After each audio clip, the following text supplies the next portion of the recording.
নবীজি বলছে মদ খেও না, ফাইন্নাহা উম্মুল খাবাইস, সমস্ত অশ্লীলতা, বেহায়াপনা, অসভ্যতা, নোংরামির মূল আল্লাহর নবী বলেছেন মদ।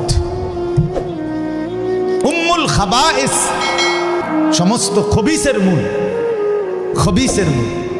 স্পষ্ট কথা বলছি বাপ, আপনাদের সচেতনতার জন্য। রাসূলুল্লাহ সাল্লাল্লাহু আলাইহি সাল্লামের হাদিসের দ্বারা স্পষ্ট বোঝা যায়, যেখানেই নেশা, যেখানেই মদ, যেখানেই নেশা, প্রতিটা নেশাখোর সাফ মনে রাখেন। আমার ভাই বসেন, 1 মিনিট বসেন, পরে উঠাইয়েন, আপনি এখন শুনেন মনোযোগ। যেখানেই নেশা মনে রাখবেন, যেখানেই মদ, যেখানেই নেশা, কসম খোদার সেখানেই জেনা, সেখানেই ব্যভিচার। প্রত্যেকটা নেশাখোর জেনাখোর, প্রত্যেকটা মদখোর ব্যভিচারী।